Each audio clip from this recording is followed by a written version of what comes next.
look, what are you doing for your retirement? Because they come from beliefs and, parents who were always, under the belief of only have like really low debt, paid off as soon as possible. Money's bad, or there was quite a lot of limiting beliefs, and I'm noticing that I'm slowly unpicking that and creating more positive beliefs. You're listening to Property Investor Tales, stories from the front yard. Hello and welcome to Property Investor Tales, stories from the front yard, where I get to speak to property investors from around Australia about their investing journey. My name is Karen Chavez and I'm one of the coaches here at Positive Real Estate, where we help people build wealth through property. With over 8,000 clients across Australia and New Zealand, there are some incredible stories to tell, which hopefully make your investment journey that little bit easier and will inspire you along the way. So my guest today is the fabulous Courtney, and we discuss the power of just getting started, the importance of goals and working as a team with your significant other, and overcoming limiting beliefs around money and being worthy of building wealth. So enjoy this conversation with Courtney. Hey everyone, and welcome to the podcast. My name is Karen Chavez, and today I'm hosting the podcast with our fabulous guest, Courtney. Welcome to the podcast, Courtney. Hello. Thank you, Karen. Thanks for having me so much. Happy to be here. It's great to have you. So look, Courtney, we'll get straight into it. You've got a fabulous story to share, which is why we've invited you on here. So let's just start with, and just getting a bit of an introduction about yourself, maybe just share a bit about who you are, maybe what you do, or where you've where you've come from to kind of get to here today. I think is a great story. Cool. Thank you. So I'm on this journey with my fiance, Marv. He couldn't be here today because he's had a workplace accident yesterday. Yes. So he's here in spirit today. and surgery today. So yes, he couldn't be here. Sorry, sadly, Marv, we miss you. I know, I love you. But so if I just take it back a little bit more, I purchased my first property in the ACT in 2016. It was a 2-bedroom, 2-bath unit, and I kind of just stumbled across it with my friend because she was in property as well, and she was like, hey, look at this property, it's going up for sale, like off the plan, sorry. Yeah. And I had no idea what property was. I had no idea. I kind of just went with the flow. They were only asking for a $5,000 deposit.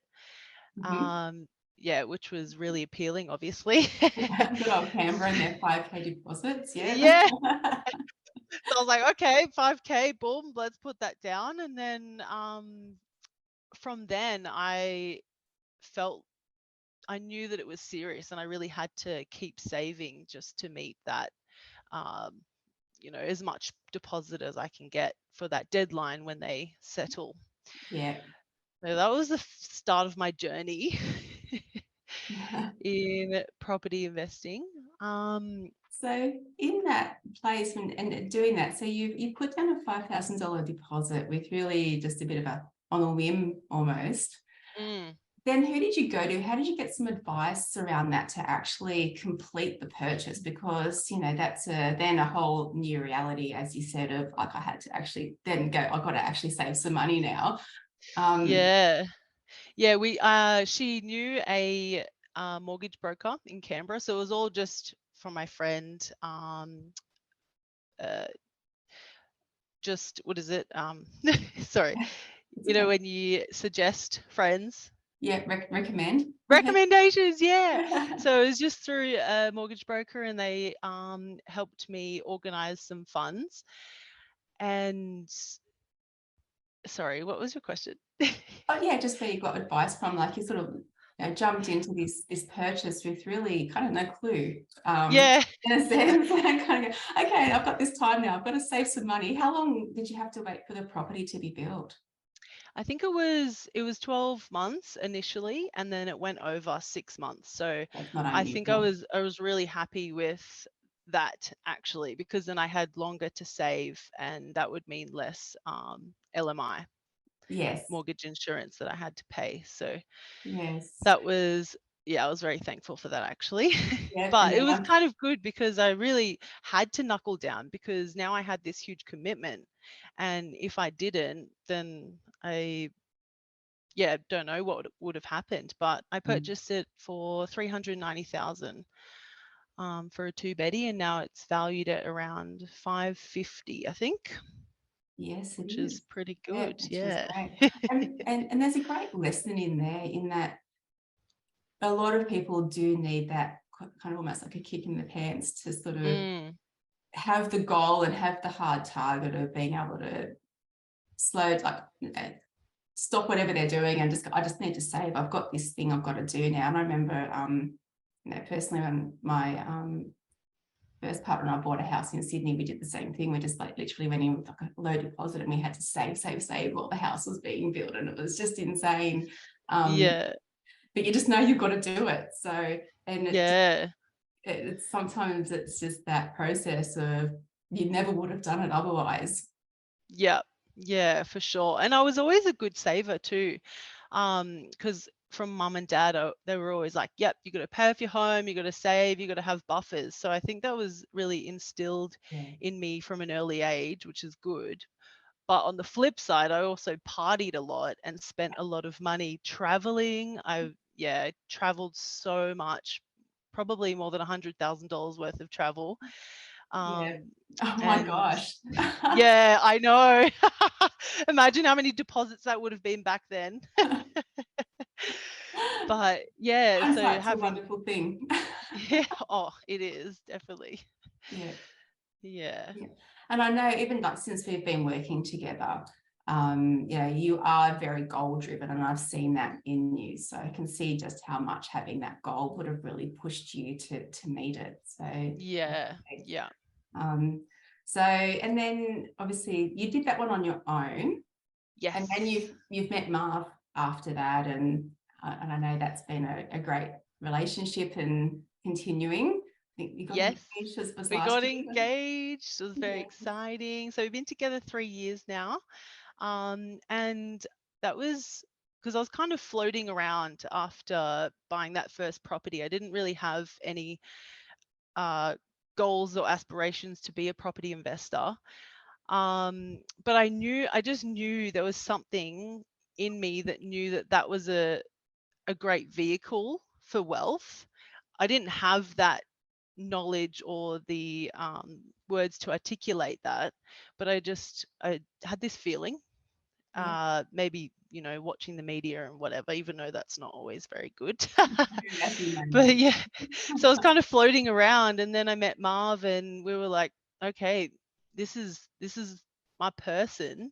Let's create a future together. And from then we really knuckled down and structured everything that we had the knowledge for, to save and to think of our future. And I think that's what brought me to PRE as well, like with Marv, because we were like, we need help. I want to reach out and find someone that can help us, because just us on our own, it was a bit daunting and not knowing what direction to go. And I remember when you started, and one of the things that I really admired actually about you and Marv when I met you was that you were, as a couple, you were just completely all in together. There was no, this is my money, this is your money, and this is my property. And you were just all in from day one.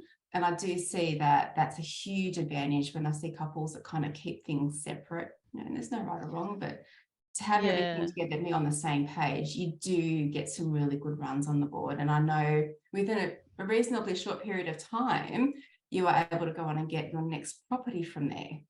Yes. So we settled. It is. We settled in October 2022. So just a few months ago, in the Gold Coast. So we bought a 4-bedroom, 3-bathroom, beautifully all renovated with a pool home, and it will be our future home when we start to have a family and have kids. Yes.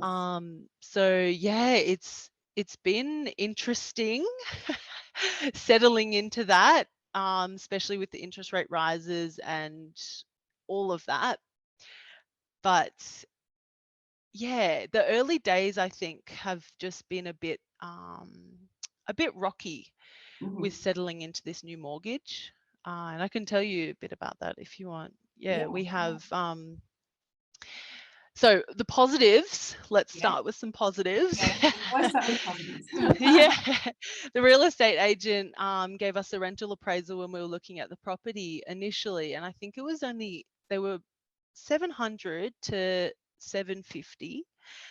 And we were like, okay, that was in September 2022. And I was like, okay, yep, there. Didn't really know much about the Gold Coast rental market or anything. And when we, so it was about a month later, we settled and we put the property up for rent. And I was like, let's go for 950. Let's just, because I was watching the market and just having a look at other rentals in the area. And so we put it up for 950, and within 7 minutes they had 7 applications for our home. And one higher. yeah, and the people that actually we signed on offered 975 a week, which is amazing. We budgeted on 700 and was able to get 975, which is just so grateful. Excellent in this current environment. Interest rate rises. Yes. So that was the first really great positive. And of course, we went and had a look at the property, we actually bought it sight unseen. So once we settled, we had a look and we just absolutely loved it. But along the way, before the tenants even got in there, we had to get a waterwise compliance certificate. And the plumber discovered that the DIY renovations prior to us moving in there, he had stuffed the hoses in the master vanity and like really kinked them between the wall cavity. So yeah, there was a shortage of water in the kitchen. Anyway, it was a whole thing.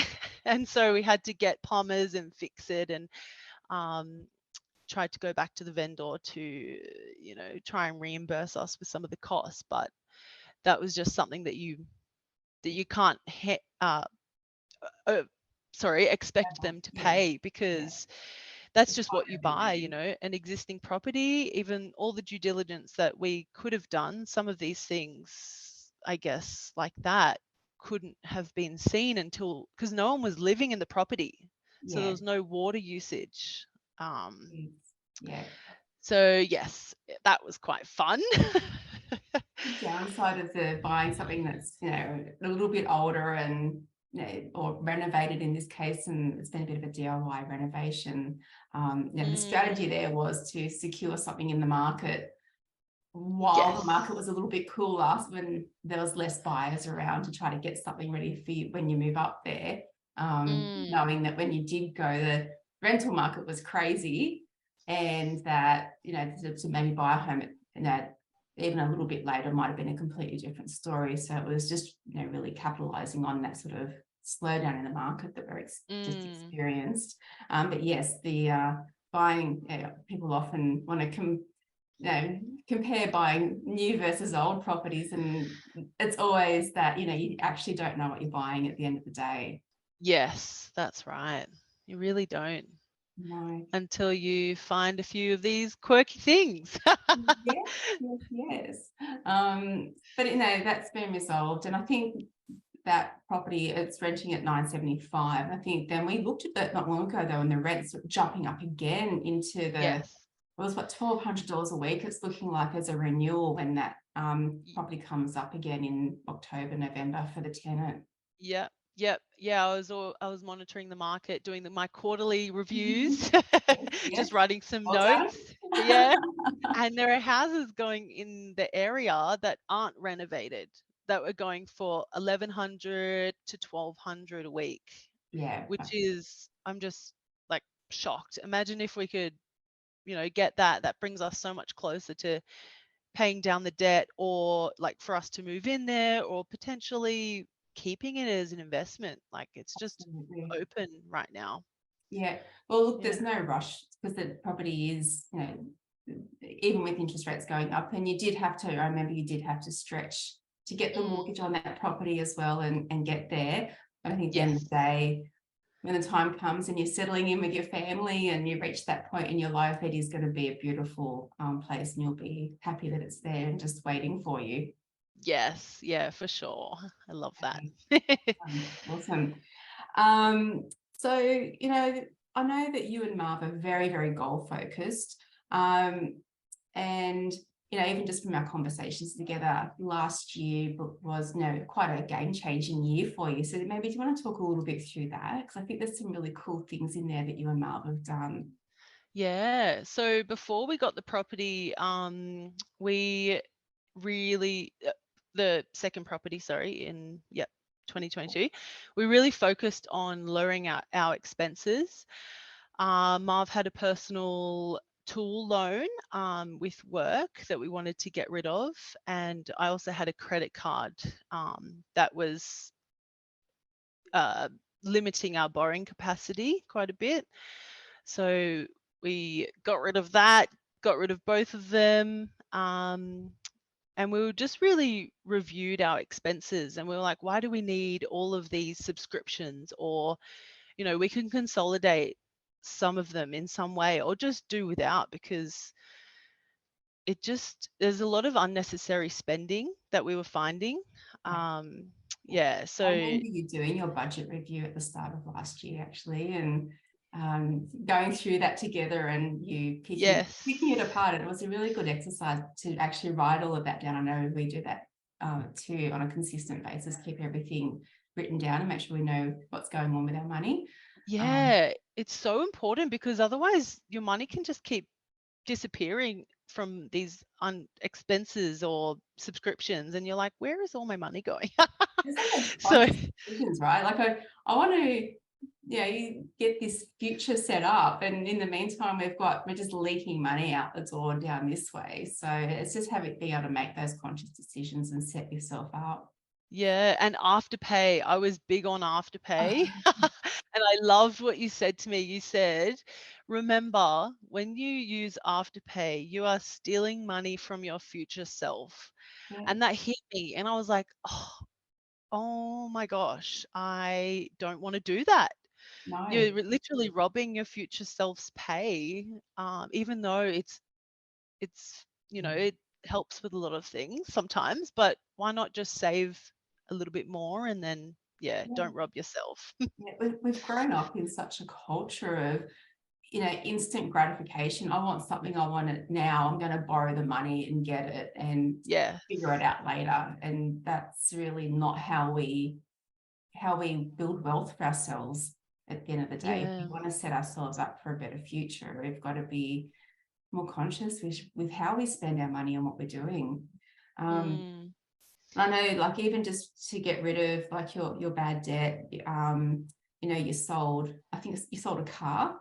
Yes, we sold one of our cars, and now we car share, which has also been a bit of a blessing from COVID, because I work from home 100% now. So we have the ability to do that.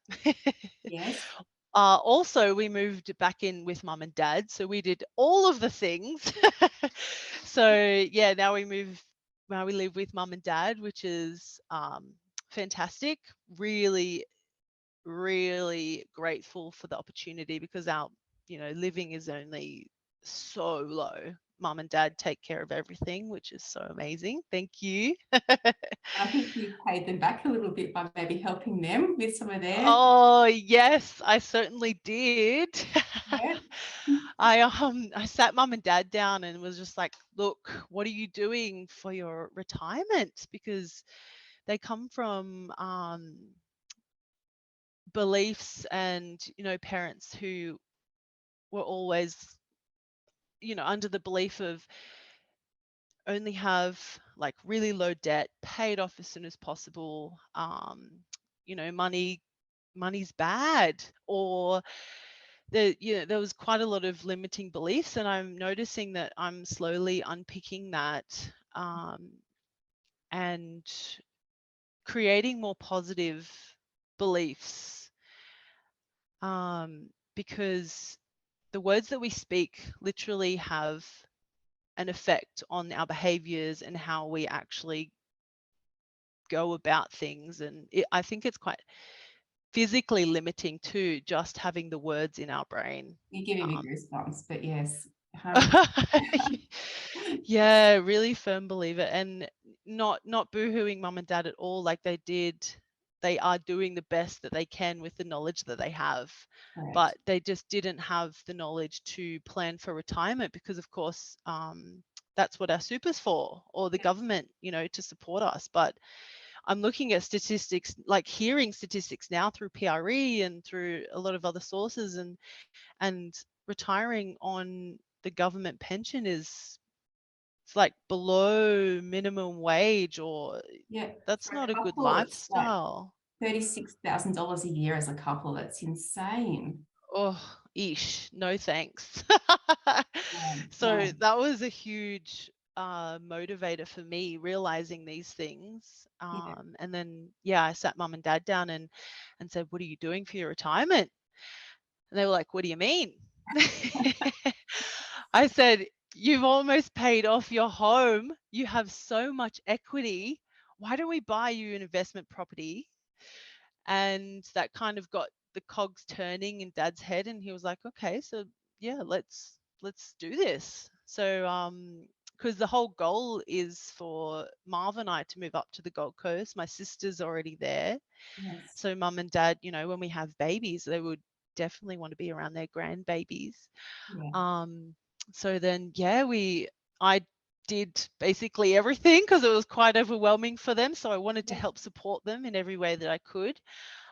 They bought a property in Palm Beach, 760,000, a street back from the beach. And it's been rented out at $950 a week, which is crazy. So it's over 8% yield, which is, it's amazing. They're so shocked and they're so happy, and it's really awesome because their money's actually working for them now. And then they've got that goal that when they do move, when you all end up on the Gold Coast, they've got somewhere to go, and they're going to have a whole family will be around, and everything's just set up and waiting, and there's no last minute stress of trying to sort things out, and just knowing that you've got that plan there in place as a family, I think is powerful as well. Yeah, for sure. Imagine retiring and then moving and then trying to find a house, but they've already got that house, so well, apartment. So there's one less thing to worry about. So Courtney, what are some of the biggest lessons that you think you've got out of being an investor and getting to the point that you're at the moment? Because this is only just the beginning. We know that we are working on how to get you to the next property at the moment. I'm getting itchy feet. We already want to buy a property again. Just for anyone listening, my most successful clients are the clients that meet with me regularly and in a very lovely way nag the crap out of me, which Courtney definitely do. It does get results, right? Like be the squeaky wheel and make the noise, and it does get results. If you sit back and be complacent, it doesn't work. So Courtney, biggest lessons? Well, with Marv's accident that happened yesterday and the surgery today, he can't work for a month, so that means no overtime. So right now the lesson of having a buffer in place is super strong. So we do have a life buffer, and a little bit of a few property buffers, but not as much as what we would probably want. So that's going to be a huge focus as well moving forward, but also a lesson because you don't know what's around the corner. And if you don't have those buffers, it can put us in a lot of stress. So again, like planning for our future selves, then we can sleep easier at night. I think that is very alive for me right now. Yeah, and buffers are really important. Like it is, you've taken these steps to get to here, and then if you don't have those buffers in place, it only takes a small change in life, and suddenly you've got to maybe sell something, or you undo what you've already done purely because you've just not kind of been in that place where you've got everything set up. And I know, personally, my husband and I, we're this year is about buffers and consolidation. There's potential changes for us. So it's all about consolidation and building our buffers higher this year, even with rising interest rates, but still building our buffers even higher at the moment. So it's a big year for that. Yeah, for sure. Cannot agree more.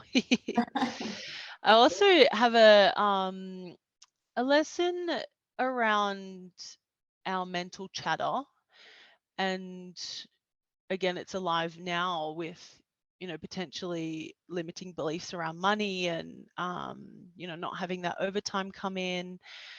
Our mind is our most powerful tool, and we can get swallowed up in those limiting beliefs if we let it. But as Marv and I were literally just having this conversation, and we're able to bounce off each other and say, everything's going to be okay. This is going to be a distant memory. And just like building each other up that way. I think we are so much stronger together when we can, if one of us is feeling down, the other one is just like, hey, I got you. Yeah. And it makes this journey more exciting and also more powerful, I believe. Absolutely. Yeah. Working together as a team is huge. And I think, again, that was one of the reasons I really wanted to have a chat. It's just such a shame Marv can't be here today because I know he's come from a bit of a challenging background as well, which we won't share, and had to kind of rebuild himself as well as part of the journey. And he's just come such a long way. Which is just amazing, and a testament to his own mindset and ability to just step up and move forward and not let past experiences kind of drag him down either. So yeah, for sure. He has not had strong role models at all, and for him to be the person that he is today is just so heartwarming and inspiring at how he is able to reframe without any mentors as well. Like, we have a few mentors around us now, but he didn't just before. came such fun. And that I'm just like, wow, where did that come from? Like, you're amazing. I'm so inspired. Yeah. Awesome. So in terms of, we'll kind of wrap up and just say, if Courtney, if you were to go back to Courtney who's just stepped into the adult life, what would be your piece of advice to that Courtney? Yes. As cliche as it is, start earlier. I listen to a lot of these podcasts and they say start sooner. And really just seeing the market move and the values of property, starting sooner would, we would be able to retire a lot sooner, but you don't know that until that's right. Yeah. Hindsight, and you get a little bit older and more experienced. So yeah, I think that is the biggest thing that I would mention for little Court.